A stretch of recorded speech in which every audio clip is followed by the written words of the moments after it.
All right, so today I decided to go to the comment section of some of my more recent videos on YouTube as well as TikTok and take questions, and we're just going to get into it. Okay, so on my recent video, how to lose 100 pounds in 90 days, I was asked, what about the loose skin that I'll get after 90 pounds weight loss in 100 days?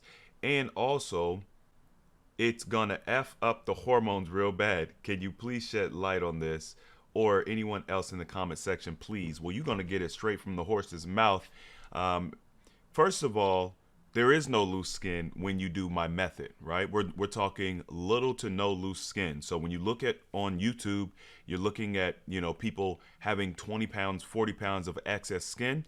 When you utilize my method properly, you don't have to worry about that. So you want to make sure to hydrate really well. That's the most important part. Loose skin is caused by cellular dehydration. And you want to make sure that when you're eating, you're not eating dehydrating foods. So lean more into your high water content fruits and vegetables, bell peppers, zucchini, squash, apples, oranges, things of that nature. I would recommend, if you're going to do Google search, you want to be looking for stuff that is 75% water content or greater. The higher, closer to 90 is better. Closer to 75, you still want to kind of be a little less on. So now, as far as the hormonal imbalance, any hormonal imbalance that's caused by fasting over that duration of time, it will self-correct. Remember, the body is a self-healing mechanism. It balances hormones, it balances blood pressure, cholesterol, it's self-regulating. The only reason why we see disturbances is because we are out of alignment with nature. So when you start fasting, you start detoxing, all of the contamination that's been trapped in your fat cells, it will be released into your system and it will disrupt what you feel is normal. But after a time of being consistent with the process, eating well, your body will flush it out and you'll essentially normalize, which will be different from your old norm, which is a good thing. Now, there's some ways you can kind of help this process along. Eating raw is probably the most optimal thing you could do as far as dietary strategy. You also want to make sure you're drinking a gallon of water. It's very important to get your water intake, okay? One of the ways you can help as far as a supplementation, the Root Wellness brand has a product called Restore. Restore is specifically designed to open up the elimination pathways to help you release contamination. That's just one of the things it does.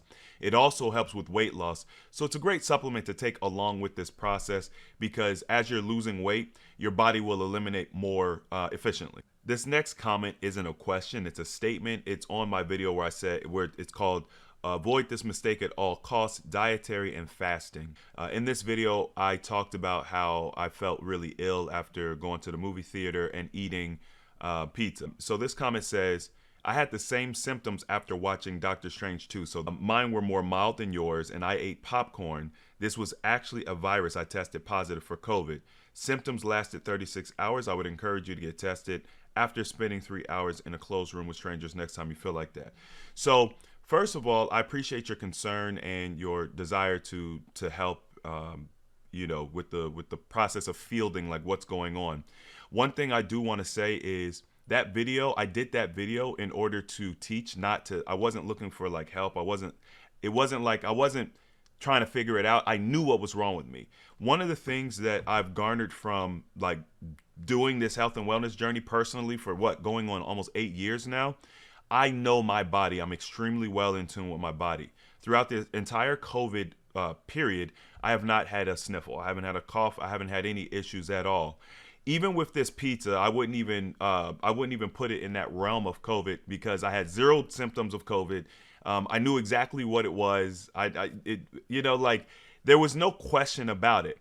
Also in that video, I talked about how it wasn't even fully on set, right? That's the reason why, although I was feeling under the weather, I could still perform, and it wasn't fully on set. It's like when you know a cold is coming, when you could tell like your system's starting to get irritated. I was at that phase, and that's the perfect time to catch it. I did what I needed to do, and then the next day I did a live to show you all that I was 100%. That was the whole point of me doing that. It was more of a demonstration, but I do appreciate all of the suggestions and the emails and the comments that I got with my well wishes at heart and everything of that nature. Y'all don't got to worry about me. This next comment comes from the TikTok channel. We're growing over there. I think we're just under 5,000. So if you haven't subscribed to our TikTok channel, check us out, a.healthy.alternative. This comment was on a video where I was answering a question. Someone had asked, why do I feel great when I'm fasting, but then when I go back to eating, I feel crappy?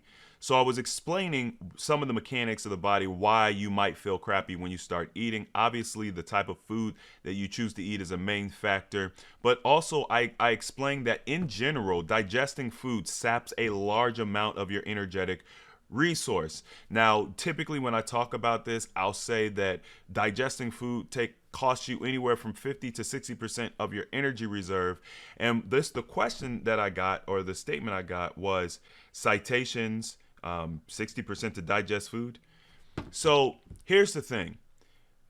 TikTok is a new platform. They don't know me that well over there, but you all know me, and I'm not really big on, going to other people's research to explain or to prove what it is that I'm teaching. When you are learning something and you are boots on the ground, you don't need a book to tell you what's right and what's wrong.